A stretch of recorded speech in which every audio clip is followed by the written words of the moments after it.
welcome back. You already know this is Lab 20 podcast and you're with me Ngozo. Ndimanena kuti nkhani yake ndiyonena kuti we are trying to have conversations, but at the same time silingamangolala mukaroka.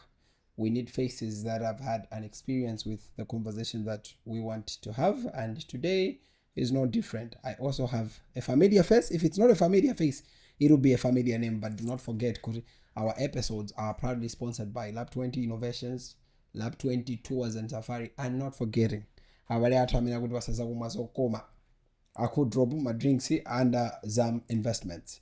So with that said, Mada, yebo welcome.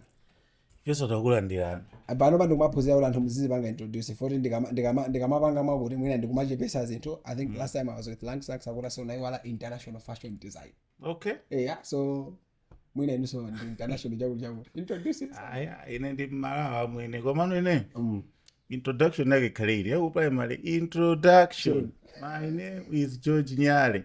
Okay, dzina langa ndi Georgiz Nyale laba ID. Of course ndifuna nzasinthisa mwene imene dzina lota napeka ndi makolo. Then from the Hayi ndilanga komano ndolala ndipasasweyo komano nango lisintha kuti ikhale Georgiz. Oh, so you want so Yauzika ndifuna ndikambenda aboma andithandize. we go to Georgiz. Ma certificate of course degree anga nalemba Georgiz. Serious? Yeah. I think you can follow through because abo mama ngoena I think uruke mu newspaper jani aone kuti sokuthamira. Koma dzina ndi Georgiz Nyale. Komano tirakula muno ndi Georgiz Nyale. Georgiz Nyale. So Georgiz the name. So Georgiz inali nickname yoti mwakuti kamera napereka pa 10. Georgiz ndi zina loti ndinali panga formulate ndekha. When I was a kid, maziwa kakhala mfana. Umakhala usakasaka mayina. Ndikhale nazipasa mayina ngapo kopano nditazabwerera muno nazo noti aya mwine. Kazina kaye nebeka chandizika mfabe munthu akamati George ndiziva beka ka George kaja kasamatawemo. So I just created good and ndikhale Georgiz. Yebo. Okay. Talking about being a kid, I think zimene manena kuti to some you're a familiar face, to some your name is familiar. Yebo. I think in most cases anthu tikamva Georgiz taona nyimbo zochuluka. Yebo. Directed by Georgiz, as into Georgiz. Talk to me from that side kuti when it comes to Jambula because we know isakamva kuti Georgiz. The first thing that comes, I think you do a lot of things koma joyambira jimakhala Jambula. Pamene pamabwera Georgiz for George yonde muni George wambiri. Ndamene ndi ma Georgiz, ndi ma Georgiz. See? Okay.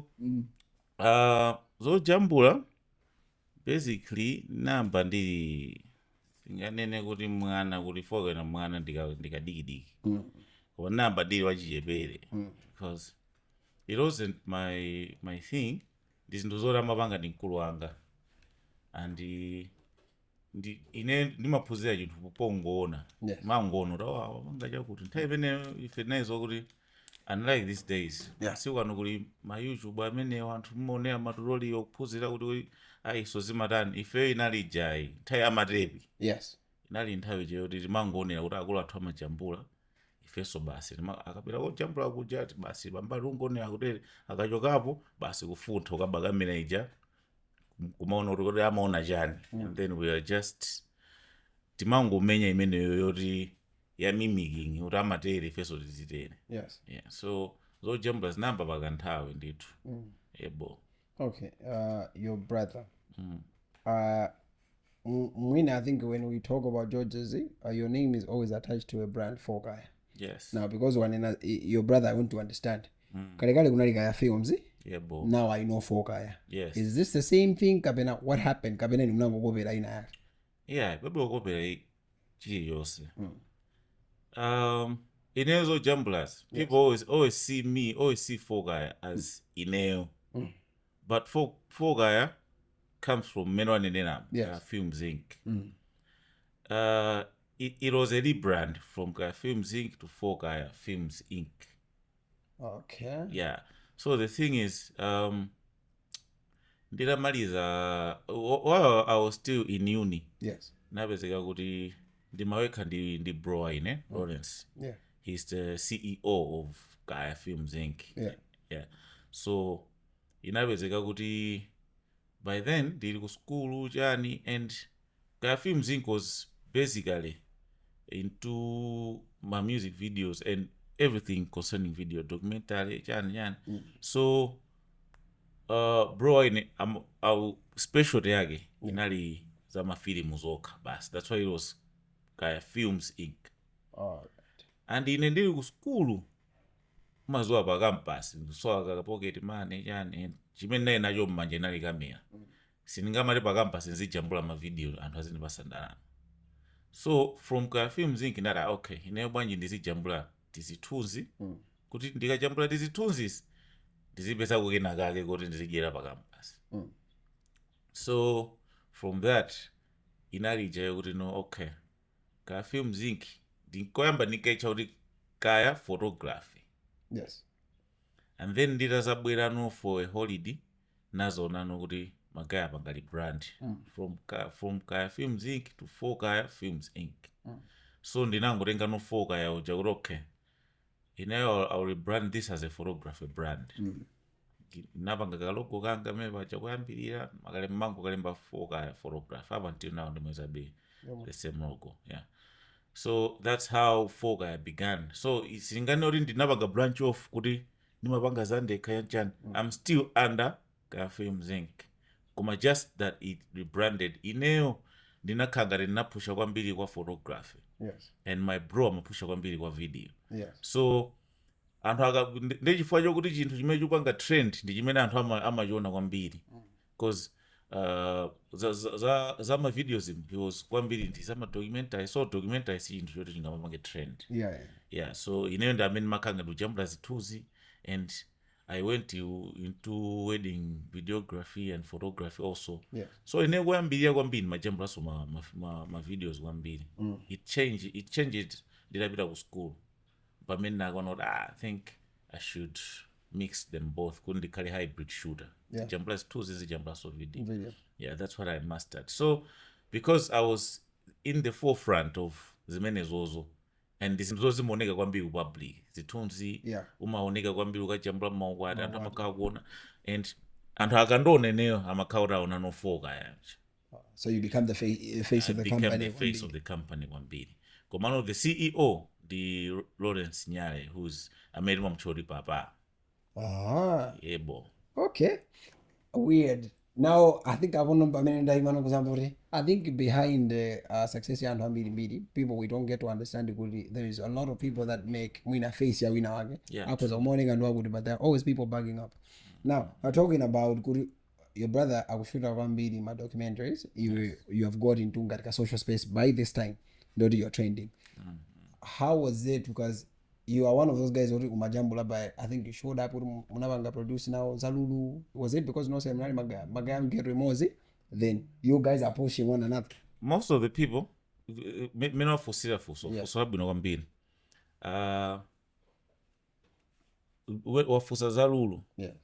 The same thing. Lulu so didn't and banga approach. Couldn't and stuff like that. Yeah. Amawega, all the videos was working with Lawrence. All the videos was working with Lawrence. That's why I said, good, everything concerning video. Yes. The Lawrence. Everything concerning video, Amawega and the Lawrence. So me being a little brother to Lawrence, the Makpeze Gabo. Pasetibo. Yes. Dingo Bezega, that Tanyamula right. Yes. Tarenga stand. Tadan. So in so doing, in Amazon, I was just doing that for fun. But okay, I had to jump a video rule. I should. I mean, my car constantly posting, constantly doing this. Yeah. He was the main man behind everything that was being happening. Yeah. So that's why I said, "Goody." I'm not monanga goody ujeni even banova kumande. I'm not chura 4Kay. I'm not 4Kay ndi neo ndi muntu. That's why you go my 4Kay, it's a brand, it's not a person. A person. Singama nene, for example, singama chule kuti lap 20 podcast. Muntu waka kumandiwa titi lap 20 podcast iwe daima. Anyanyala. So buku lap 20 uli ando magamia mani manyani. Yeah. So zimango jitika basi kuti okay you become the face. You become the face of the brand. Mano si kuti ine am the CEO. That's what most people don't know, not the CEO. Inenso ndi bwana wanga. Aseti pangeza kuti Inenso ndi bwana wanga. So I think before I go mbali na let me get that. I think Anwambidi, as you're saying, kuti you were learning under the shadow ya mbali wako, but over time anthu timapanga credit with 4Kay ndi yako wandivesese. yeah, true. How have you maintained the relationship? Kuti you guys are growing as a brand kuyambira nthawi imene munayamba mpaka pano kuti you are still together, because ngati mwa ndime mukumamba dolo ndine ndikupanga. How has that your relationship been? Kapena mwina you guys have had your ups and downs and you found a common ground kuti for now tizipanga choncho. Okay.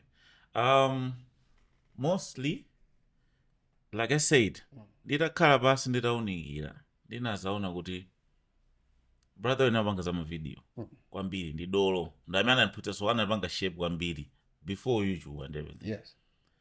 And ine ndidaona zokuti okay, yeah, apanga za video, and we had a group of friends. Yeah. Ena so ndo ndinkaimba nawo aina Young Z, Yeah. Black Kid. We were both doing those a group of 6-7 people. Yeah. Those in mapanga chimodzi video. Those in mapusidwa ndi Rollins. Rollins. So after I graduated, I was like, okay, magaya tose kuno kuti upanga chimodzi. What if ine ndimangeja photograph? So we can't have an argument kuti dolo ndine, because uyapanga video, uyapanga zinthuzi. Yes. Sungashainirana kuti ndi dolo ku video. Wina asazipanga kuzithuzi azipanga nduyi, ku video azipanga nduyi. We can actually have two different offices. Yeah. Kwa mama video ndo office yathu ya area 3. Yeah. Kwa zithuzi office ya kuthu ya area 9. So you can have different offices but the same company. Yeah. So silingakhale ndi vuto lalikulu ngati limene fachoti ine ndimapanga focus a specialized special easy. Yeah, amapanga specialized easy. So it's the same ingati ndi chibasket chimodzi komano muli maujeni partitions osiyana. So sizimalephera kuti ngati kuti kusemphana chani komano chiyambireni. Yeah. Face nasemphane kuti asemphana kwa china chake. Yeah. After titapanga follow path imeneyo timaita kuzowa so china ye chikandipeza ine timerozo anthu okay this sindipanga ndine amapanga ndi Rollins. So kuti uzimuza for example a client kubwera ndizimuza kuti chamapanga ndo wakuti zimaoneka ngati unprofessional. Yeah. So what I usually do, abwera afotokoza chinthu ichi. Back in my head I will know kuti ichi amapanga ndi Rollins. And ifotokoze I'll go to Rollins kwabwera zakuti afuna zakuti. And then he will just sometime angotipanga guide. Mukapanga chonchi, he won't be there. Kapena akaona kuti something complicated kuti akatiuza sichivesesa, he will chip in apanga and then he will go. Yeah. Okay. You've said something about a brand. I think we're going to but before I go ask about Izagi Young Z, it's as you're saying good is over sizira. I wanted to understand something. I think anambiri ndikoza kusegula in a company ajibali anga ndikukhala moti minimum work. How have you guys managed money? Because ndimaona ngati zinthu sezimaphweka tonse tikamati tikupanga zakuti. But now when it comes to the monetary issue, anthu amakangana. I think we have heard the P Square issues. How did you guys handle money from get go? Okay, the problem tazambiri imakhala kuti especially in the creative sector kuli vuto lokuti ngati artist aliyese amene am creative sector neni mantenga ngati artist because amanga produce art. Yeah. As an artist anthu ena nthawi zambiri sitikhala ndi business sense. We just operate ngati chimabwera ngati shoku kuti chimene umapanga ngati passion uchi chimangokusangalatsa chamba kulipira ndalama. Yeah. So to have a business sense zimavuta.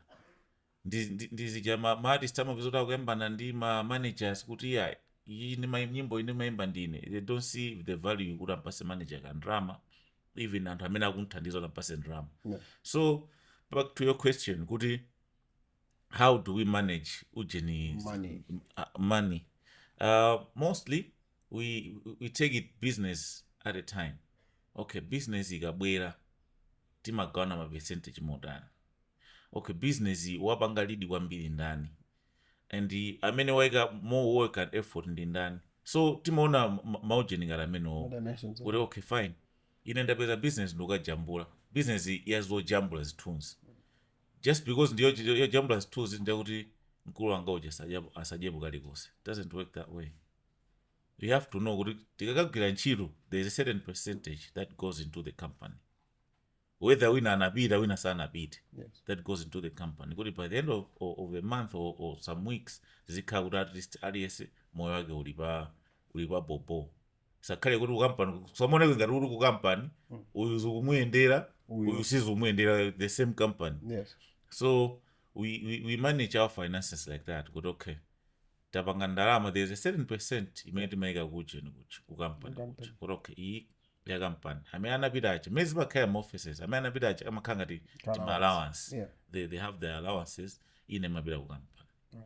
Yep. I think that's something we have to learn kwambiri because anthu ambiri timapanga asumuli for timacheza kapena mwina ndifachibale ndalama sizingati lekanitse.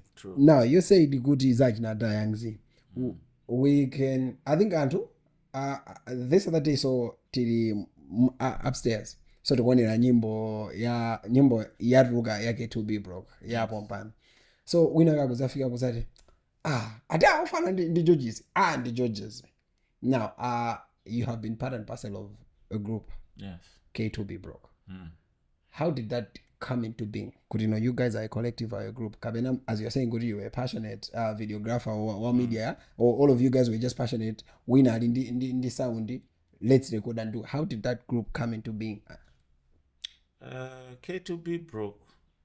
Inagalibo ndi ambayo nkamene. Inagalibo ilibo ndipo izakhalabo. Mwina izatharu ifirika zatharu.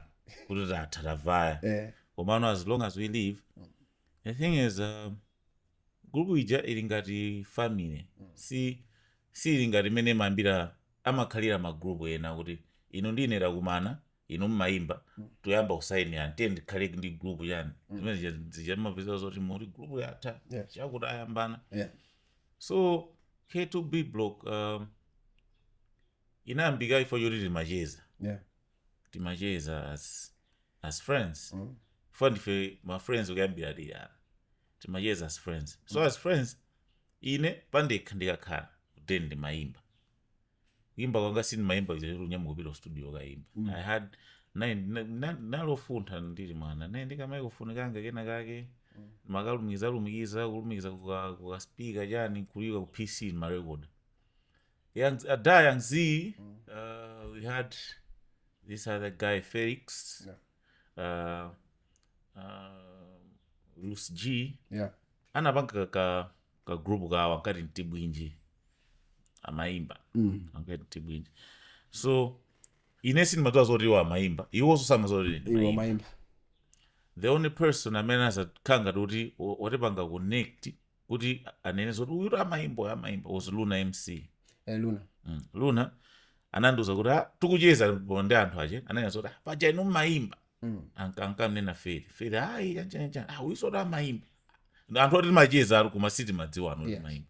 So like okay popo we had to go ku studio then timaicha Haptunes Records ya KDZ ku studio kuti mapita kuti ukaimba ku studio not kukaimba KDZ anesonza athu so timacheza naye.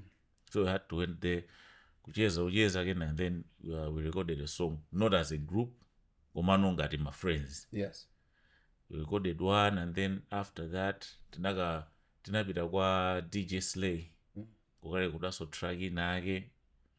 After recording that song timakanika nokunena timangochira kuti waku featuring wakuti timakanga kuti featuring ichigulu.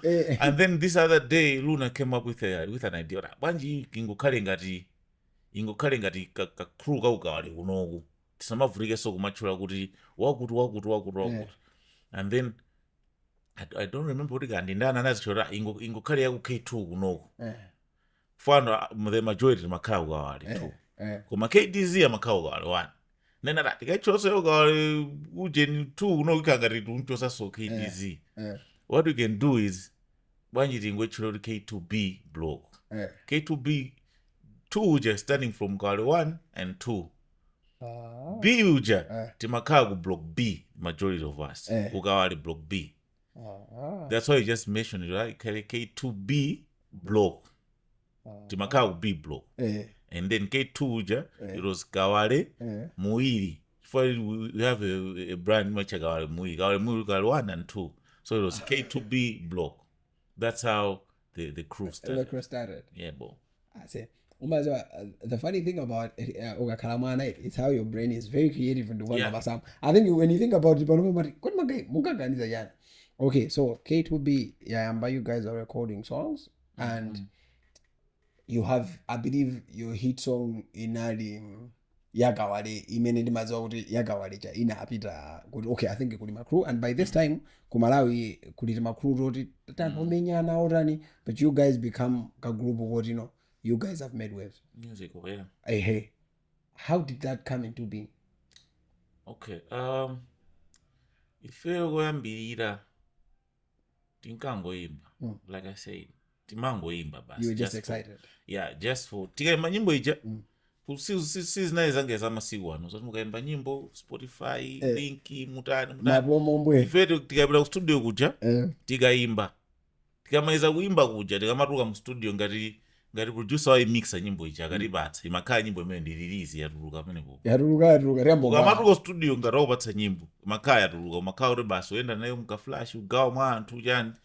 That's how this thing the thing started, and imapezeka zija zokuti timakangoimba nyimbo for fun.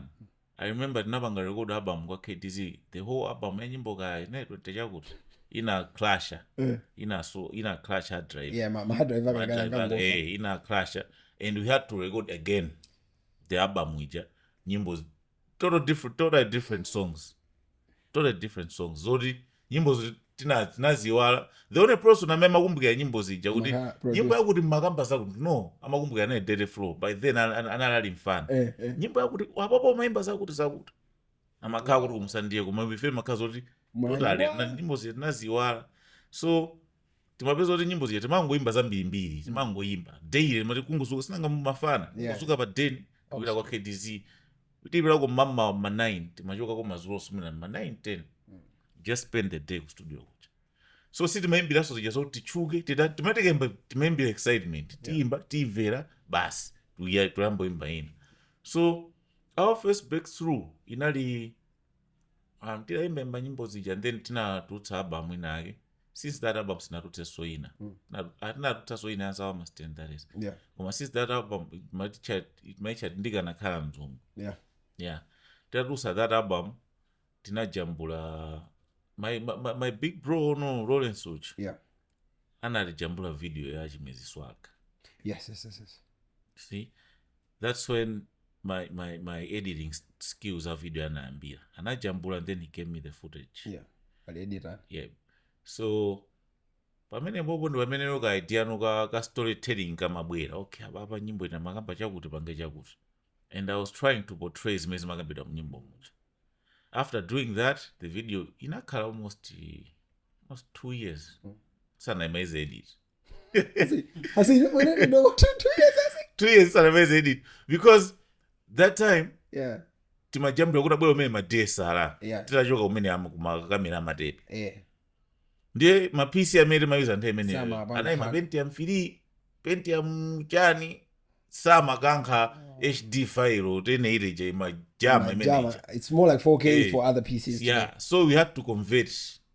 Tichipange convert chinthu chija ndiye kupanga convert materminal 1 week or 2 weeks.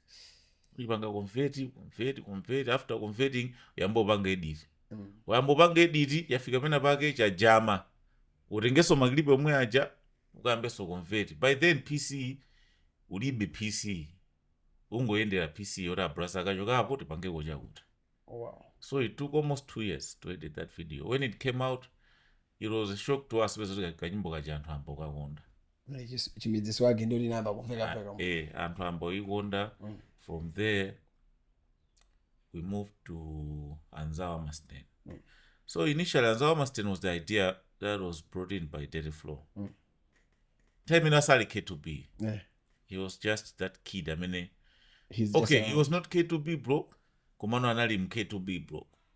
ofano chomata amangopezeka yeah okay tinali ndika subgroup zimene unenazo kuti za magroup zimavuta mukakhala kuti muwiri opanga specific yekuyamba group. yes tinapanga creating a group kuti timapanga talent scouting ya mukawale because ketupi timapanga za mukawale, so we had mafana atatu fana ena ake isi Davy, Leo ndi Prince which is Teleflow. yeah tinayika muka group kawo timakachoti kawale muwiri. okay timakachaka group uko kuti kawale muwiri mafana akawale muwiri kuti akafikapo potafika potati pangoti alowano mu K2B. That time Mphwedo Teleflow was the one standing out kwa mafana aja and he was a black kid ndamene amampanga mentor kwambiri kulemba malirika akalemba nyimbo amabwera mukwachira izo chotse uzilemba chonchi izo chotse uzilemba ineso pana zimapezo kuti maphunziraso nawo akamamphunzitsa munthu apa apa ntiwo anapeza kuti wamba ulemba no maliriki and he was good with the flow and the name Teleflow anampasa on the black kid kuti I say hey ndi Teleflow. Wow. You see, so he was good with the flow and then up until ndamene amoneka ndichidwi kwambiri out of anzake ndamene amoneka every day ifeyo studio yeye amakhalapa up until this day anabwera ndi idea no yazawa master na ndi idea iyi yokuti azawa master akupinga kutera okay bo and back then sitimalimba ndi zahuku zakola asikaleka isimayimbana nyimbo izingoenda ba nyimbo timangopeza concept timangoika mavesi kuita kunyumba KDZ mawati mapeza weka chorus wangodula hapo nkupanga chorus. So azawa master Teleflow anayika verse and KDZ anayika verse and then I was called what I say bwa studio ka concept isoke nakaanza master we went there nakapanga record KDZ anapanga za huku and then the rest was history. Najambulaga video nadaba video no yavayano viral ndimena kanga tino yo yambirira uva viral of that video. I think you're my guys now not going to now to Mother's Day because of such did you guys actually made money out of that thing? I mean, you guys were just having fun with bus. That's the same thing. It's different from timanena if even tikakhala kuti ife tunakhaza kuti nthawi yathu ija inali ngati panopa bwezi music ili mainstream yathu because nthawi imene timapanga ife timapanga just for fun zija talemba ana secondary school kuziwa matinzi talemba ena alemba form 2 tili pa holiday tikakhala pa holiday timangopanga just for fun koma no mmene timapangira zinthu even mapamba tikamaziganizira mono kuti timazipanga zinthu cha way organized than mende mone aso anthu ena amene amapangira pano and organization imene akhala kuti zimachitika pano zimachitika nthawi imene bwezi tili brand inake yokuti yayikulu. See, so tinapanga bedola timakhala ndi mashow zimene unenazo we went to Salima ukasangalasa azimayo kayimbira nyimbo chani we made money koma umaziwa za uchibwana basi kadola kachete mangu katenga ngati kuti kapete kashe kuti kabwera basi tingokadyera and then off go. Okay, so all this time that is happening you guys are shooting my videos kujambula my videos and your skill sets are increasing and I think in this interview now we are realizing you also have somebody behind you. I mean I will push her and true. I think as we go in the conversation now I think I've figured out now why you have been good at certain things even in the filmmaking because I think you are now having a foundation you can learn from somebody, you can teach somebody, but at the same time you can learn within your same circle. Now you guys 4Kay now to me I don't know I will stand to be collected kurikodi which way komano ni film yoyamba imene ndimaziwa ya 4Kay is where my heart belongs. Okay, so I don't know if you guys were producing others that went in mainstream koma I think chimene ndinazamanga notice yambirira it was where my heart belongs. So if poyamba kai ndingodzira am I right or wrong on that one kapena there were other movies before this one? You are right. Film yambirira yaku Kaya Filmz Inc. Yes, the where my heart belongs. Film mene it came about kanthawi kena kake ndimagwira ntchito ku Luso TV. Yes. So ndikugwira ntchito ku Luso TV kuja we have Kendo anali abwana athu ndameneyo, and anabwera. Kendo is always full of ideas. He came up with an idea, okay, tizipanga kanali ka series kathu kapa TV. By that time kumapepa inati kuferanji. Yes. Banji titamanga suka series kathu kuti kazooneka every week pa TV yathuyi. Koma ka series kuti katchule kuti Mphwedo. Kuti kazingo kanali ka series ko beba. Kuti tinamba basi namba I had no idea of zojambula za mafilimu za nyani. Komano what I knew that time was kujambula. Kujambula nene maziwa out of zimene naposidwa ndi Broid. Yes. Kujambula nene maziwa. So nabuzoti timakajambulira kunyumba kwake kwa bwana Kendo. Yeah. So titajambula ka ujeni kwa episode koyamba. Bro eno jadaonera anani we can actually do a movie. Nene naza kano neyo film singakwanitsi. Sinanga having a mind mazo growing up money ama film au Hollywood kwambiri. Yes. Then what tinapanga Hollywood kunokusingakwanitsi. He was like singapangeza kumene kujo, you do it in a Malawian way, in an African way. Umeko malevels amene singafiki. And then that's where uje nanayamba no Kendo anayamba ulemba story yawe my heart belongs chanchani anayamba tena ndi Broy ne uja kena go the next thing amba kujambula film. So I wasn't involved. I wasn't involved much. Yeah. Because by that time I'm always amba kujambula film ija inemepo I think ndukayamba first year school. University.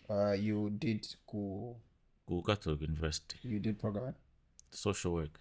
Totally different from that's what I do. And ndipamene kuphatikizana nkhani Totally you different. have worked ku Luso TV ukujambula ukupanga social work. Okay. Ku school ndinapita chifukwa cha my parents. Yeah. Because ine ndikumbukira nditafika form 4 nalemba kulawo osati kulawe menya kuti my points naika 31 menya 29 that baba school yandikanika sindikupanga nawo nakauza makolo kuti ine lukhanga school ndalikira baba ine zimene ndizipanga ndizimene ndimapangazi za multimedia so jambula sound chani ende tinalimbana pa 10 ngati mupanga zimenezo makulu muchoke makulu ndeti mati parks msamaje pa 10 pano chakuti mbange chimene mukufuna muzipanga I was like okay inezo vimene ndifuna upanga ndizizibe komano kudeni kusilimvana chimene ndipange zoti kudeniku afirebe kuti iwo afuna kuti ndipitizebe geri afirebe kuti geri chandikuvaya koma ine deep down ndikuziwa zoti geri isi ndikuyifuna so ndikauzo ndikusiyira pa form 4 sitimamvana. So I had to do my entry. Yeah. Ananditenga kungapo but napeza kuti You went to see him. I went to see you. See you just nikazozora anderenga ati social work sinkazori program ima bangazotani mara nafiko me kuja then analuza mutha kusintha you can take mix muthotenga ka alo muthotenga. I was like I'm okay with anything chili yosejo as long as I'll do my 4 years sentence then get out of this school reason. All right, so you're going to uni our Bangano where my heart belongs. Yeah, so I was at the university kunondavori film ya faba yambe kochambulira. So the funny part was every weekend mabezeka kuno sure ku see you bwera kuno pursuing business ntamba zo jambula anthu ena namba umandifusa so ndimachoka ku school bwera kuno sinimapanga profit iliyonse chimene mafuna anthu ajangu ndilipire transport from Blantyre to Lilongwe nza jambule for free to promote my brand ya 4Kay. Wow. I used to come here ndifika ndijambula tisituzi basi ndibwerera pa ndilipanga mapanga posi pa page yanga pa page ya ine yolemba Georgiz Nyale not sanse kule page ya 4Kay. Yes. nditipanga anthu akaona page pa jena swandita ndimayenda kwambiri Lilongwe Blantyre. The reason I was doing that was kuti ndipangeka dzina kuti ndikamazakhazikika kunoku zakhala kuti ndibwe portfolio yayo so that's commitment. Yeah, so every weekend I was here mapezo ndo apeza anthu aja kujambula film akutere so mapezo ndikakhala kuti ndikampata ndikangonekera nawo film kuti ndikono zimadani so ndimaona kuti ndi chinchito yes ona ti malaiti chani wangono kuti this it's not my thing as I said kuti za video ndimasira bro kuti ngoku inoyo ndi ntondo muzipanga so ndikabwera munje ndimangonerera kuti madani zingokhala bwe nawo basi masiku ena ndozoti atagwira kamera iyi ndapanga chakuti naye ngati one of makamera chabe basi ndikabwera pena koma nozoti what's happening within cinema zitsala the mechanics is so inverted. Yeah, so that was the first movie imene napangidwa produce ku 4Kay. So at the same time ndoti kuli team ndoti kubwera osamaya kupanga act as much as ena ake okwazi ndagero emozi yani but necessarily you don't have hands on experience this one.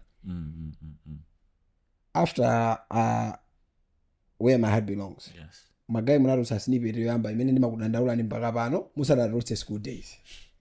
Snippet inatuluka kapata zaka ziwiri kapata chani sinaoneke movie. Yeah, bo. Then I heard you guys are shooting School Days. Yeah. The first time imene naona anthu mujambula School Days was when Tumbe is gathering some things kuda Mphwedo kajambula and the last day imene mukajambula ku Capital City Motel. Yes. These are two sides imene I came across you guys. How did this one work? Okay, so after Where My Heart Belongs, panajambula so film in before School Days. Ndajomba tsopano mimi. Sina ruge. Okay. Ndiwana. After Where My Heart Belongs, panajambula film in atemaicha misonzi.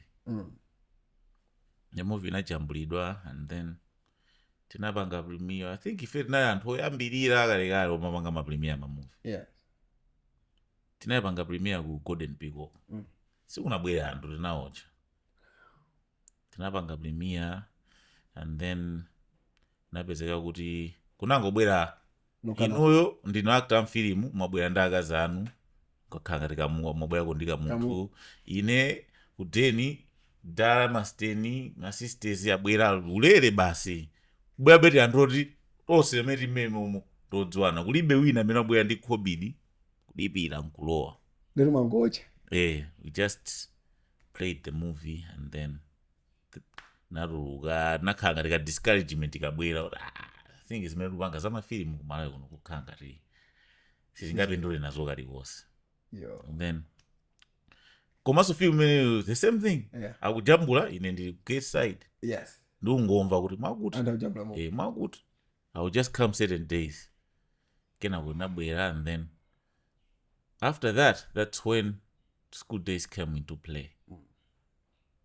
Na ibru Kendo anamuta ndizo ndi story nake. So this is what actually happened. School Days wasn't supposed to be a movie.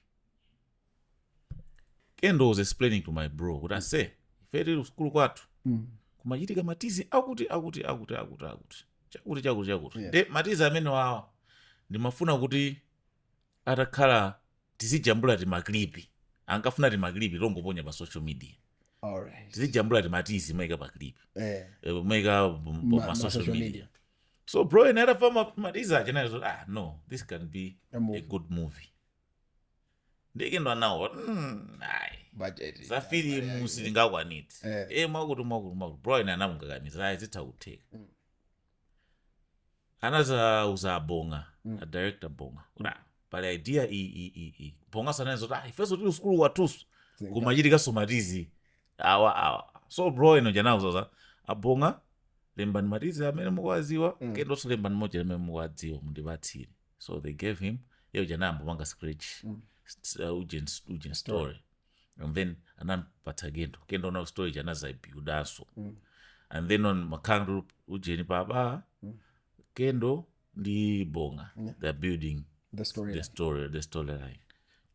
After that inende urundizo nteme ndikupusha photography sizi kundikhuza film ine stuzi basa okay by that time nezoti zazituzi zukhanga zikutrenda ukachambula ka HD kachikaoneka mwakuti ndi pakaleni nkevuka ine ndikuphunzira kutabwera umene zojambula for photography yathu naiberuza masiku ano za maambrela chani inali natural ufika uyang'ane dzuwa lili pati imani apa Position. nyoni ya so by that time nezo ndikushabena ka photography skill kaine uku ndikumenya geri so I had to travel majoka ku geri va Blantyre makageri mapiso eki kwa anthu ojambula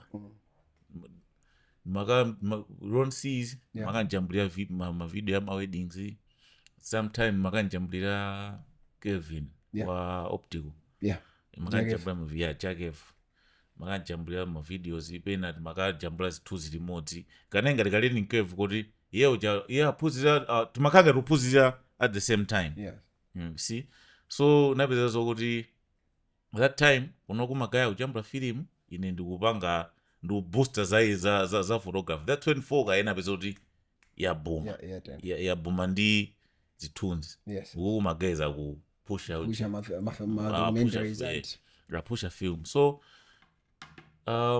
navo kuti akajambula school days katiza ukunenako ukajambula chanchene inaso school days nakuti okay do your thing ine umene kupaja siku ndikhudza kwenikweni and then they went anajambula kunatuluka katiza kana ndiwaza katiza kacha inde kone kuti action kambo chancha still I wasn't into it was a video ndimangopusha ngati cha bro and cha campus basi nditenzo chipusha chinthu cha kumeneyo special yake ndikuimenya so inazapeza kuti school days ija yamenyedwa kena inazaima pana izovuta zina ndi zina inazaima dola chani project yonse icha inaima and then patapita time anazoti tipitirize koma siziteka anthu ena anakulakula chani so we have to start it over again and story so toyenera kusintha apa and then still ndimangomva kuti akambirana zimenezo up until this other day amatenga almost every day makakambirana then I graduated from school now graduate that's 2019 ambokambirana za ujenza film ichi 2020 covid hits 2021 covid ijakhala ngati yayivaya mwakuti anthu achenda kuti akungokumanabe all these years akukambirana film inde nazadapota anthu amakambirana yani apa nditenake ndili ku studio magetsi anazazima kuna laptop ya bonga nafusoda kuti ujeni film makambirana ichi ndiyo kamba zoti chani anandizoda tawerenga muli uje PDF momo asinalenga PDF ija kuyambota werenga nambolenga ka story kachi kanambo ndiwaza ine chakuti natenga flash nakuopera I went home aiwerenga story sage nayo ndimakumbuka nayo usiku umodzi fika mama oda story ndi abwino kwambiri uziziyazoni ngamawerenga mapanga visualize kumaona kumasangalala ichi chitakali chirabwadi tu cinema chitoka chinthu chotani chopepa and then nakafusa the next morning nemwati mujambula motani mujambula liti ufuna ukajambule nawo ndendo ndifuna ndikaonerere ineyo I was going with the mind ufuna ndikaonerere ndikone mene mmajambulira inuyo kuti maybe the next project ndizajambule nawo since panopa ndili pa deni ino ndamaliza game and then ananduzoti zabobo utha kubwetera matsiku lakuti tupanga ma trainings tikutero mene ma process yonse mene maendera nambo khanga tino nambo londoleza nawo and then nabzazoti tafika ku shoot kuja day ya shoot anapanga camping kudzenza fika umene kuja and then nawo mene akupangira zinthu ojambula mene okhala ojambula anapanga approach anthu angapo singatchule maina wina anaza zoti ili busy chanchani wina last minute anazapeza zoti anazoti ndi project ina so I was supposed to be assistant cameraman kuti zingopanga nawo assist kuti imweni maundukuza ichi kunyamula ma tripod sintha lenzi chani nayi imeneyo then my guys aspenda $1 kale alipira mloji yoti ma actors akugona location alipatsa kuti 2 koloko mkhwemo yambo jambula you wanna one munthu chasa anthu munthu amene ujambula sakutulukira 1 2 ndolo jambula palibe koma ineyo kamera ndimaidziwa koma sindidziwa pa perspective ya film Yeah, film. ndimangoidziwa pa perspective yoti chithunzi chioneke bo. Yes. And then mkulu wanga uchi anandiuza kuti ndepa panthawi imenezo ndagena no chino kwambiri yazojambula. Since ndili usikuja ndimawerenga kwambiri zazojambula, ndimaonera kwambiri ma videos, ndimapanga attend ma webinars azojambula. Yes. So by then ndi knowledge. So mkulu wanga uchi anadza zoti uyu pali ndi knowledge yambiri. And then anamuza kuti ujambula ndiwe, lero ujambula ndiwe, akabwera munthu uchi tozasiyana naye. Anandipasa kamera black magic yoti sinajambulire kwa first time ndikangoyonera matulolio pa YouTube sinajambulire koma yenye kuti bro anga anaigula inali ku 10 koma ine sinapange ko both ndi yese yancha anandipatsa kuti iyi pasete pomwepo napeza kuti ndiyamba kutere pa Google tere apa ntini napeza kuti ndajambula ndapa pa 10 ndafika pa 10 pacha then I know learning curve noje kuti ndikafika ku nyumba ndikambe nione matulolio film majambulidwa bwanji. Yes. So the first day najambula I went back home. Never ndi confuse kuti mawa ojambula bwera. The next day ojambula susana bwera. Yes. Third day ojambula sana bwereso. Yes. Ineso. And then nazo kanga chinthu chindu jambula ndi. Then namba no yapono mtima no okay. Ndijambule chonchi ndikapita ku nyumba ndikaonere matulolio so mbozo malukambuta topa around one name. Yes. Koma mmene ndikafika ndikopere footage yonse. Ndikafika ndionere tutorial yoti kodi izizi ndingazima overcome bwanji. At the same time I should master writing. Time ndinatenga Sipo. I ndi malaita awiri. Sipo bamba known as Gafferman. Yeah, Gafferman. I ndi malaita awiri and he was makanga tutandizana papa tiratere. So makanga tinondipuzira cinematography at the same time ndipuzira writing. Graphing is well. So napeza zokuti iyi namba umazizolera kuzitolera up until film yose tinatani najambula namaiza. So it was quite an experience because pamachitika zinthu zambirimbiri zoti we had to adjust. For example, I can give you example ya Mphwedo. Tumpe. Yes. Tumpe wasn't supposed to be Mphwedo in that movie. Okay. Yeah. Mphwedo analipo kale. Now what happened? Because as I'm saying kuti ndikadza ura anthu mukajambula Tumpe was going to get my assistant. So I met him kuti akanyamula my assistant. Next time I see ali now on set. What happened? Tumpe was part of our production crew. Yes. And since ka acting bi tina anazampanga note in that time akamapanga mafilimu enawo. Yes, because I know kuti anali brother Mujen where my heart belongs. Amabezo akamupanga insera tatapanga role amabezo amaikira po. Then azo kuti the guy who was supposed to be Mphwedo was the same guy anapezeka kuti amene ajambule so filimu. So his absence kuti sakujambula anapha actor anapha cinematographer because he was busy with zinthu zina. So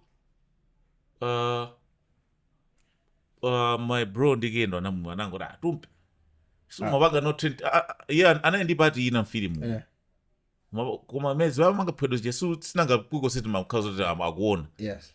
Tangoloweza malines awa tione ngati ungapange anapanga pana kuti abasi Mphwedo athu akhala. That's when Tumpe took the role ya Mphwedo. Went home. Amakanga tiso menu nene yo aina no akapange no adjust kuti ababa tikapange chakuti. So yeah, it was a learning curve for everybody. It was a learning curve for everybody. And ineyo ndimango jambula kuti ndungo jambula kuti ndichijambule basi kuti ndono chooneka bwanji. Now you guys shoot this thing and you guys are learning as you go. Yeah, bro. Mwaduluta, I think there is misozi mene somehow I believe uruna research mina nkapanga mene wankajira ankajidziwa. Now, iyaruluga it becomes a huge success. Yes. Koma suri inakayusa success eventually, no. Talk to me about behind the scenes of it. Okay. Inayambika jambo. Inafika film jabori na imasu. Budget ndazi bale. Budget Marketers anarimacha. Marketers ndiena not everybody anarimacha. Tinkati mo jambula we don't have drama zata. And ineyo nabeza zoti kumwe uja ndangopita nganduka thandizira nabeza zoti nambotenga drama zanga za photography. kupititsa emptied my bank account kupititsa film ndamachabe nkuthabi yanga na sponsorship zero film ndikuyima for almost 6 to 8 months ndrama palibe. And then tinambo masakasaka abe kuti titani, and then I had to regroup anthu aja nambo zotai pa nthawi imenezo uku ndikuchambula ti maukwati mafotoshoot kandama kaja kumasunga ndapeza kuti lero ndapeza ku 500,000 ate ndikachambula scene imodzi tamangeso peze ku 300,000 mukachambula zokwana 300,000. So inapezeka zokuti film ija after a jambula yatheka tindizi ngongole. How much was the budget for the entire film? Firstly, I can't remember bwinobwino for I wasn't involved. Yes. Koma ndimangona ndama mezukuloya. Yes. So nazazindikirano kuti telamaliza ujambula kuti tindi ngongole 1 ma-actors nawalipire. Yeah. We told them kuti okay tizakulipirana after premiere. Yeah. Because we were hoping kuti kapanga premiere kubwera anthu ma get collections acha tirani tilipire plus matenga ngongole mwa anthu zothandiza kujambula film ija. So after the shooting naija kuti tipapani kuti tikakaocha ku premiere sizienda ma-actors ativuta chakuti chitivuta ngongole zakuti sitinapeneke. So nazapeza zokuti we went ahead kupanga premiere. Tapanga premiere tinaocha BICC. No. So mulikale mungongole. Tikaye mungongole. Maochaso kumia. Kunabwera anthu koma sikuri kunadzadza. Koma inakaru ya dulabe. Inadula. Ndewori ma-actors ukuku sali popobe. Inali an agreement. Yori atopita ku court kuonesa kuti tinagwirizaniza. After premiere in miru yathu inawira kuti apapande ma-actors aja atitafuna. How did you get out of that predicament? And then we had to call them. Waforo was there chilungamba. Chitikaza kuti though pamapezeke na usamvetsetsabe. Chitikaza kuti and we knew kuti ndizi ngongole. Tinamba no ujeni magwira ntchito yo aja. Ndikajambula kwati talipira wakuti. Tikajambula chakuti tulipira wakuti. By then mind you kuti ma document aja nsizi kuyenda for kama jambula film matseka for the whole year. Yes.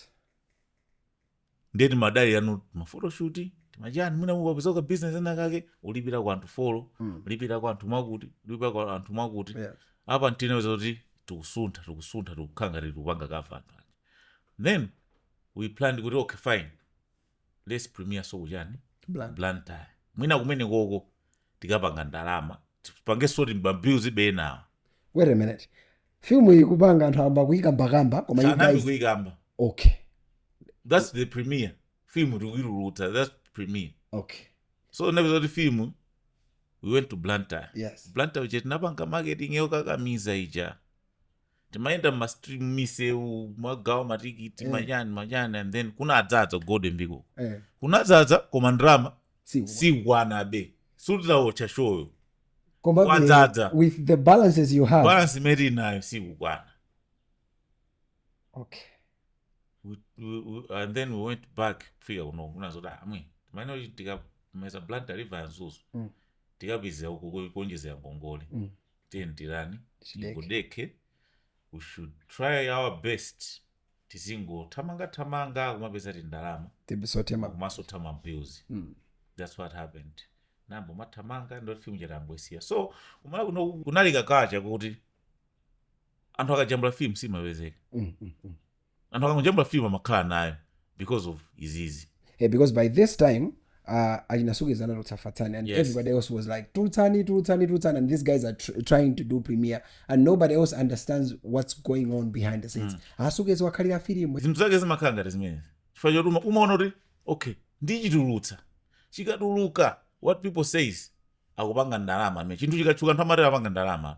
Akupanga ndalama ameneyo, akuna mizani. So if anything, so that's why anthu amapeza kuti ajambula film awikazika.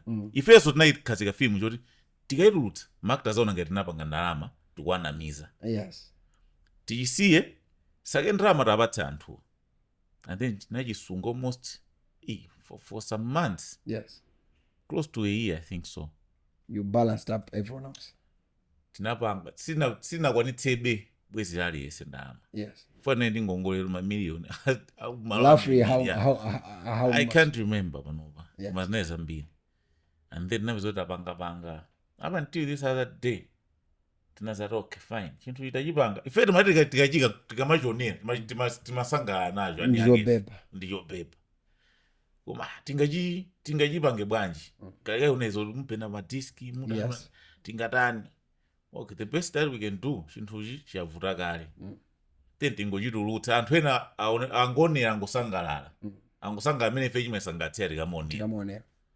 And then that's when we came up with the idea, okay fine. Panopa tinakhala ndi anthu awa. Tinawayitana anthu aja. I still have the conversation. Yes. Tinawayitana kuika rekoda. Wow. My guys, tufuna titani titutse filimu. Tukuziwa kuti ndi chani ngolezano maactors ena ndiye naye chani tuzoti ndi ngolezano koma timafuna kutani rutsa filimu ena timero waendera makwawo kwaimbira mafoni tufuna rutsa filimu ena anatikaniza musarutse ndi ndalama zathu ena analola hayi ngorutsani so tinanaona kuti majority nene rai ngorutsa ena amavutawo tinathamanga kwa balance dola zawo. Amene ativomera kuti tulutsani. Ingotulutsani even without dollar. Yeah. Tinango kanga tinasayinana nawo. Okay fine. If we still owe. Tinapanga film ija tinatani.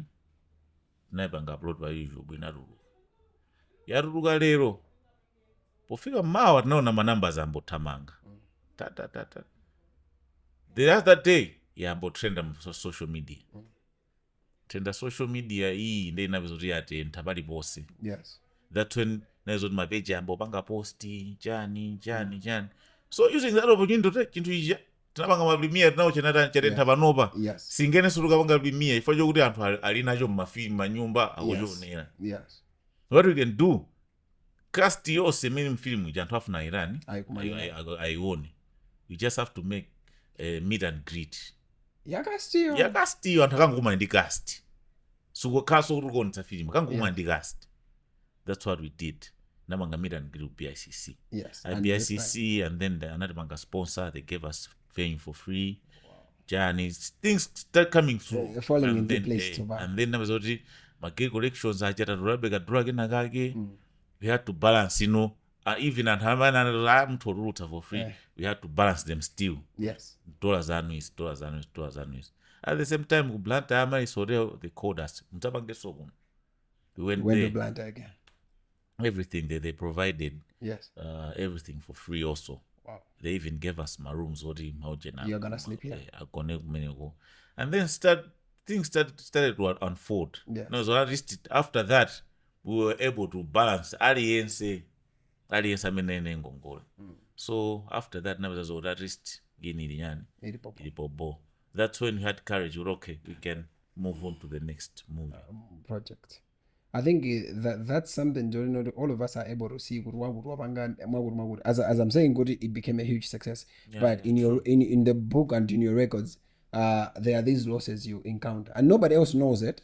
But they don't understand the price to go to that extreme. And I think the majority of the film could have never seen the light of the day. Yeah, true. It could have been stored somewhere. True. But I'm learning, Godi, you have been progressing in all this sector to coming to here.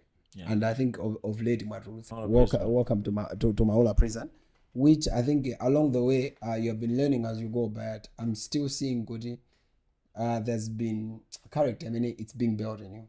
I'm a guy paperwork in the dollar and disability. I think $1 billion episode. How do you handle money? I believe if you didn't learn my principles, it could have failed you along the way. Okay, I think but I just now let's fast forward to Maula prison. Maybe we cannot go into the details of it, but I heard something good along the way of production of Maula. There were two things that stand out. I heard and the issue but did you guys actually shoot this thing Kuprison? Yes.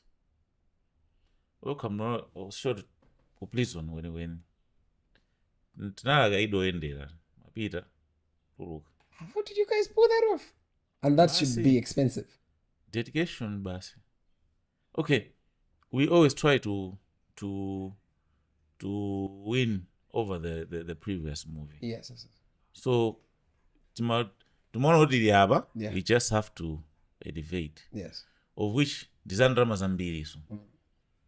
Of which kutenga drama kusuku sit mazotenga suku. So this one, it was just a passion, but okay. We have shot a movie. Welcome School Days. yes. It was a huge success. Yes. We can also do another movie. We can be doing this movie almost every year. Yes. Komano tikamanga soma movie wadzingo khala level mwemwe. We are not making progress. So we have to challenge ourselves to the next movie. That's when we came up with the idea Welcome to Malawi Prison. And if it nditangana mali munono kubeko prison ya ngati mwe umakhala kunja kuti umakhala maprison ati abandon amatojambulira kumwe ife now not kulibeko kunoku. So we had to use the real prison. So we had to do the paperwork without government ukapempha mazuwa mezi makhaya muja ukanizeni kena umupange proof tikate they have to give you measures, they have to see script uri kamba chani achotse izi chotani izi bangani chonchi. So we had to go through all that kuti tijambule film manager kuma naye jambula prison mweni. When you guys now premiered it and now released it, how was it different with the other projects now you guys were doing? Because I believe this time now you're learning better, you have understood the ropes. You're still learning as you go, but I think at this time you have an idea of what you were doing. Yeah. This one, after everything, because we saw what School Days did. Yes. We had to kuimenyerera kuti so at least premiere yake izakhale because ma premiere out was like I said anali kuti a flop kuyambira kalekati kamanga premiere movie. Even School Days was a flop because that wasn't a premiere, was a meet and greet imene inakhanga yawo. So our first premiere imene inakhanga kuti kwabwera anthu was Welcome to Maula. And it was a shock to us because ife tinawerengesera kuti okay tipanga premiere 3 days in a row, Friday, Saturday, Sunday. Friday Lilongwe, Saturday Blantyre, Sunday Mzuzu. That's what we did. Yes. To our shock, nabezo oti BICC yatsata. And zimezozo we have it on record kuti kumalawi kunoku. You are the only ones who have done that. We are the only ones who have done that. Congratulations. Palibe amene anadzatsa ku BICC imene anadzatsa. Congratulations. For kwa ife kusunaye kudzatsa kunali kupakiza. Because the main auditorium ija inadzatsa. Mpaka na kutsogolo VIP anthu amatambalala basi. Wow.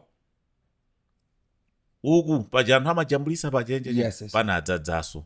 We had to improvise lenga screen ina kuika pamene paja. Panja panadzadza anthu salowaso. Koma all those people ena ali panjawo alipiraso. Wow. So inadzadza even a censorship board anati yanati question mizizataniso izi zachitikeso because it's against the health regulations. And we understood kuti nanga moto nakatwaya munthu wakomoka nkati muchora atuluka akafike kunja. So that's why I'm saying kuti ndikuyamba kuchitika ndipo sizachitikaso because you don't have to exceed that as well. Sure. So after that it was quite a shock to us because sitinapanga expect kuti anthu abwera in those numbers. Then after anthu, we are living in a social media era. And I was anthu akuli Lilongwe adzasisa choncho. We went to Blantyre. Blantyre we booked Mount Sochi. Kanali a room godi tina ayerekeza kuti apa ndi apa. When we went there napezoti kwadzadza. And anthu Blantyre akamalo amati pajamba tinene ndifa maluzi. Sure. Pajamba tinene ndifa maluzi. Nazoti kwadzadza, we had to book day omweyo onjezerani uku. Wow. Anaonjezera nazoti kwadzadza anthu ena ayimirira. Anthu ena tinabweza. Wow. Everybody who was coming with cash timambweza. We only accept amene anagula ticket. Wow. after that we had to go to Mzuzu nafika Mzuzu kuli mvula. Yes. And then kunabwera anthu ochepa. Timati kunokunda at least I think kunoku kumene takhanga tiraocha. Koma namba ya anthu mene bwera yocha inali yoti ndi ambiri. Wow.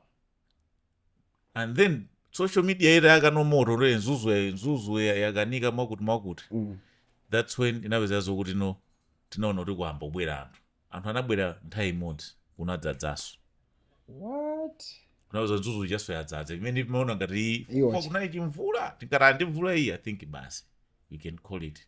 Now around 8 anthu anangotuya nthawi imodzi because social media inaweza kuti yamba kunyoza Mzuzu nezo anthu nadzadza.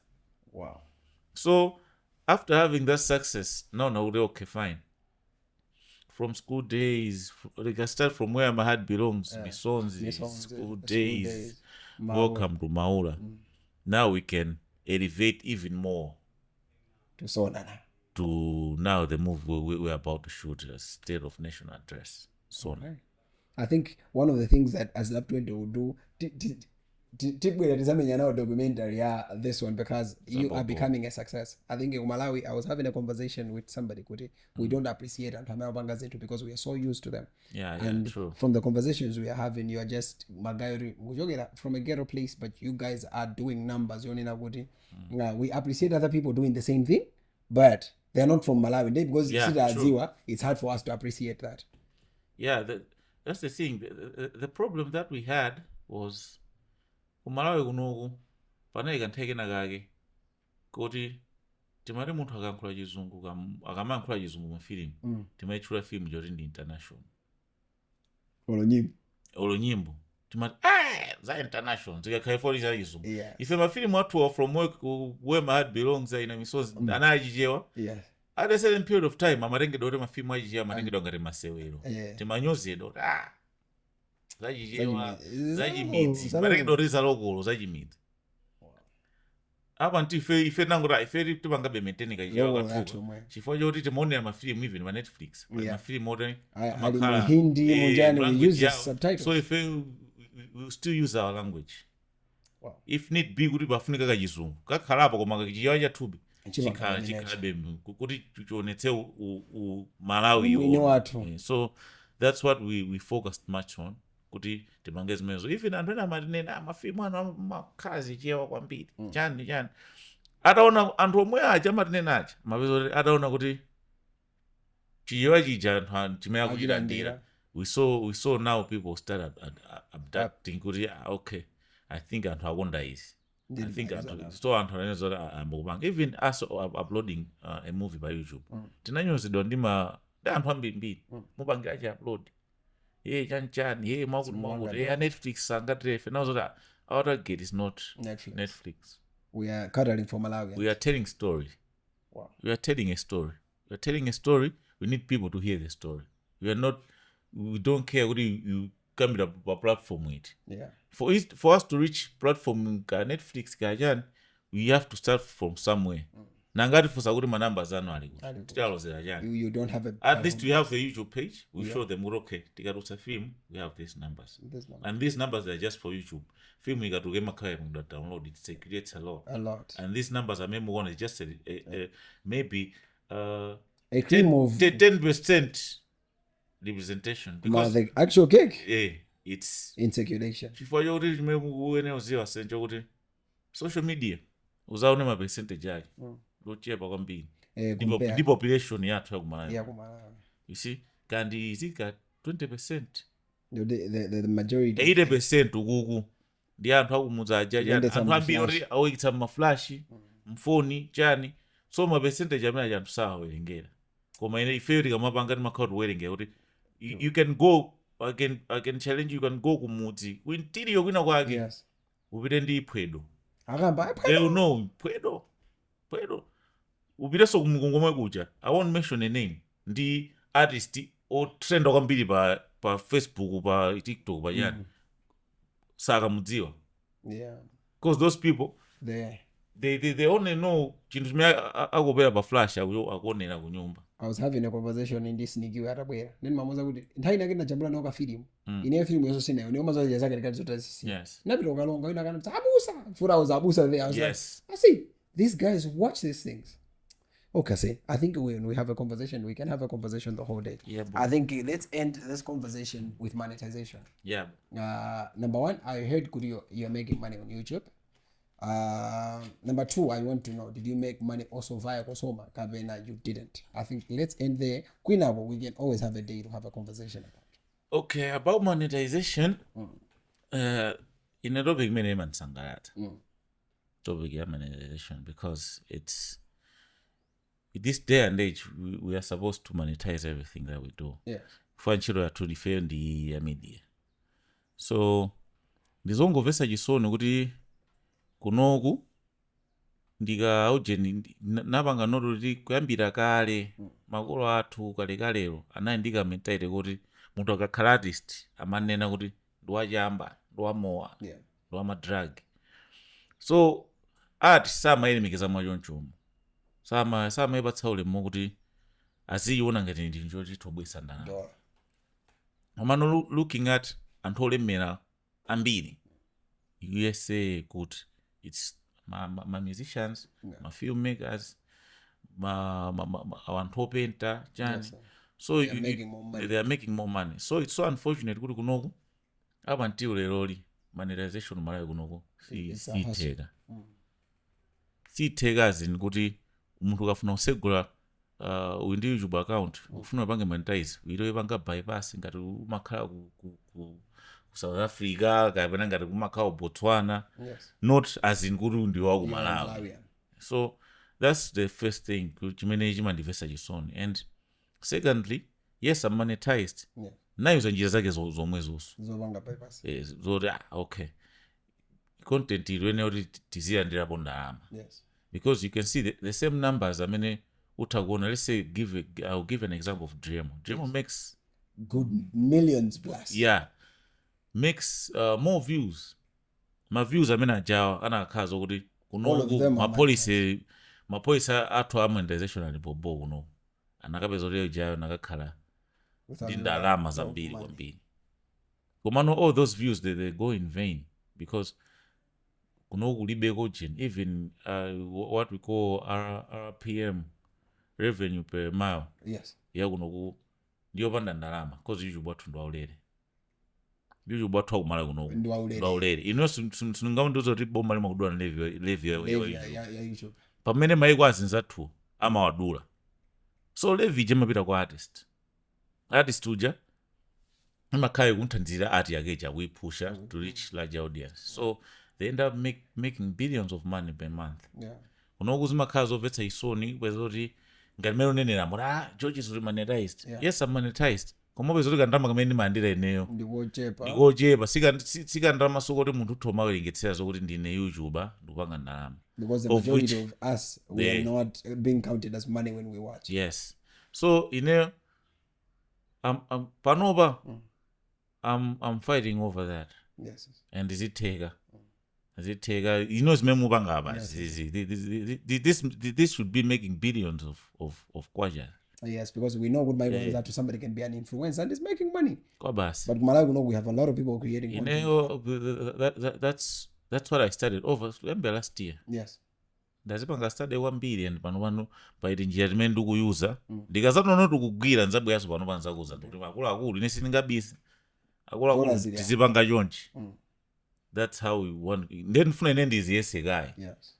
Okay, ndikaziyese zikagwira ine so I can be an advocate this is how you mtu mapanga chonchi because I've went through a lot. I went to my banks akunoko amakana. Yes. Amamukana artist upita ndine artist ndimapanga content ndimandiya ndalama. They'll tell you kuti policy yathu ya Reserve Bank imakana imafuna inene sosi yakumene kukuchokera ndalamako sosi iyo ikutumizire kalata ipakhale signature yako ndi yaujeniyo ndiyekera kuti panga attach of which you are monetized by YouTube. YouTube singatumizire kalata usainire. They have to know zinthu izizi kuti it's digital. They have to know kuti YouTube amaweka more than. It's more of kuphunzira chabe basi. so I think anthu akulu ali kutsogoloko ambiri amakana kuphunzira kuti angophunzire kuti aziwezo kuti YouTube imadani, TikTok imadani, Facebook because mamoja tisenduka mbao amalipira ndalama, TikTok, YouTube, Facebook, Snapchat use kumalipira ndalama. They just have to know mapolicy yake ndo dani, and then they can make my policies around that. So kuti uzidumpa matax, uzipia tax yako bwino once they understand everything azika kuti okay tizidula mwakuti. And that's more money actually so for the government uzikali mulota more for forex ikusowa is better to lower almost. For example, let's say lero ndibange $200 ikalowa kuboma sinditenga $200 usage apulirapo inake iwe so bangaso choncho ndi makilera zambiri apange boma kulo wa forex yambiri.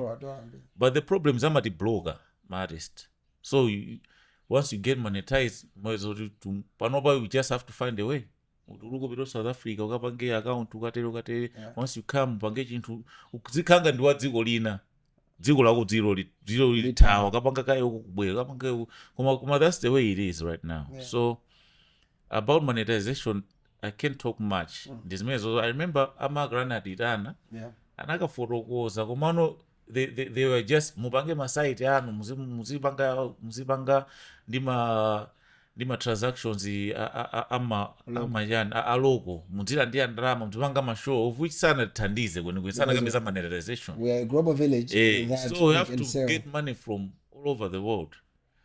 You can see Diamond Platnumz makes money a lot of money out of YouTube. I was checking and how he managed Maula was per peak. These guys were getting about 200 million plus. I can give you Ujen, Magangel is the skits master in Africa. He makes $1 million a month. $1 million a month, every month. There's this guy, Mati Sabinus. Yes, he uses an iPhone. For content, but he's making millions. He makes money about $700 a month. Billion amene iwe urari leo boma lipulire kwa misonko chani. We are sleeping on money. The same thing. That's the thing I'm looking into panoba. But okay, if these people are making this money, iwe usangero. So we are people. We can penetrate. You can see even a lot of movies right now they are being uploaded on YouTube. Because Nigeria you would go film ali by YouTube and these guys are getting okay tumango Netflix Chan Prime mabanoba you can see and hango banga upload by YouTube they get views, they get money, off you go. Okay, fine. And final one you asked about COSOMA. Yes, COSOMA is doing a great job. Sanami COSOMA is doing a great job, just that abange sensitize kwambiri chimene apanga noti anthu ambiri sawenga ma act yawo copyright act sayiwerenga ndisamvetsetsa and ndi plea yanga kwa COSOMA kuti at least abange ma sensitization kwambiri kwa anthu kwa ma artist awadziwitse kuti okay ndrama timagawa choncho tisidziwika karatera yake bwino auze ndrama timagawa choncho timateri panopa there's this title specific.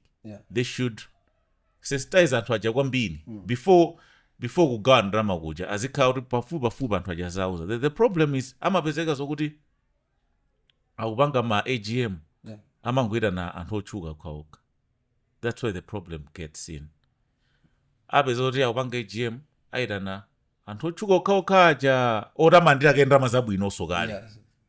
So iwo aja amangupita umene kuja ali pafoni angodziwa kuti nditenga allowance tidzipita. Aitane creative wina akuti anakapanga register umene kuja salandira ndalama mwina amalandira 2 pin fa kuti umapita umene joka ndi 2000 obwerera. Adzita anthu kana amene wafotokozera kuti mundeti muzire anthu aja akapita akalimbikira. So anthu aja amakhumudwa kuti olo akalimbikire olandirabe ndi omwe aja. See, so I know wapanga sensitize anthu kwadziwitsa kuti chakuti chimateri. I remember this other time tinalandira drama za school days. Tinalandira drama inalandira about 4 million. And then anthu ena akananyinyirika. Iye akulandira ngati ndani. iyeyo cameraman ngati amene akulandira ndalama zonsezo ife tinapanga filimu ine ndi filimu ndalandira 100,000 iyeyo anangojambula filimu ampatsa 4 million so zinthu zimenezozo People don't understand they it. don't understand. They have to understand kuti kuli act imafotokoza kuti umalemba mabeneficiaries kuti filimu iyi wakutinupasa mapesenti makuti wakutinupasa pesenti makuti ndamaicheka bwese kwaba 50 million achotsa ku 50 million kuja mapesenti achi apereka koma iwo achi they just look ndikameraman alandira bwanji ndalama zimenezo so that's why I said kuti akuyenera kupanga sensitize anthu bwinobwino akosoma they are doing a great job so they just have to ndalama zina apange sensitize anthu oti they just focus anthu otchuka apange sensitize mamembers oti alipo kale mamembers awo but they are not making profit. They have to invite a manager because they just invite anthu otchuka so anthu otchukachi they will keep on receiving drama so anthu enachi zizi part ziziafollow kuti I think uzandira drama zambiri uyenera kutchuka but it's not like that. The same thing timakamba za YouTube anthu YouTube timaganiza kuti pa YouTube uzikhani drama zambiri ukhale otchuka no, you just have to know to go the ways to go around it. Ine ndimandira drama so ndona pa YouTube ine sinochuka pa YouTube. I just know what to post and know what not to post, when to post, how to post it. Audience mendufuna nditi I get money. Okay, I think I really wanted Kuria should have a conversation with you because you're somebody else who is making progress in Malawi. I've realized in Malawi we don't celebrate our heroes, and our heroes are because town building but now they are making progress. True. And I won't lie to you, we are happy with what you guys are doing, and we're here cheering for you.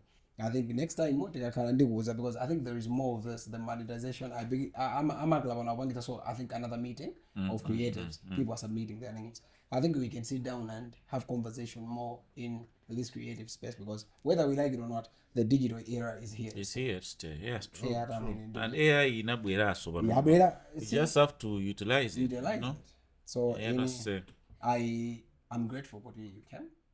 Yeah, I think at any time, I always say, with any person who comes over to the show, I'm a friend, we can go back. Well, we can talk about it. So true. We thank you for honoring the invitation. Thank you. I say, and in eso ndokuthokoze ungori nkhani zachuluka ifoti ndine Georgiz Nyale. That's why I say Georgiz takamba za filimu tukamba zoimba tukamba za mandi so it's I think nthawi ndamukamandirana mudzandirana tukamba topic iyi. Yeah, I think you don't have to go all over. I think it's beautiful because now people have to know who they are speaking with. Yeah, and as you were saying, good, I know you. It was a shock to me. Good, okay, I think it's that good. So when you come and talk about filmmaking, people will know. Okay, I think that's a journey. When you talk about monetization, that's somebody who's making money in Malawi. How do we go about it? And once again, cheers, Madara. Thank you for coming. Ladies and gentlemen, kunali zinkhani zambiri mbiri chifukwa mnali bwana Georgiz akuti muli zingine zambiri mbiri, but we thank you that you are there. I think these are information all of us have to appreciate because these are and hoti akwanisa kupanga zinthu zimene tifunatira panga as creatives. Tikukula every day, my podcast akuonjezereka every day, artists akuonjezereka, skit makers and everything. These are conversations we must have, and these are things that we must learn. Bwana wanga ine tikateri tizipita tipitirize kuti kodi tsiku liyenda bwanji paya masothokozeso akudrop mwene kosikolo kumauma ndipo akudrop mwapasiwa nyama dawo maboro dzadzikulu zina siruma sizumako wakujambulawo zamaboro dzadzikulu zima 5 liters dzija ifande ndonoramwa imwa arimwa 6. Ladies and gentlemen, until next time, I've been your host, Ngozo, out.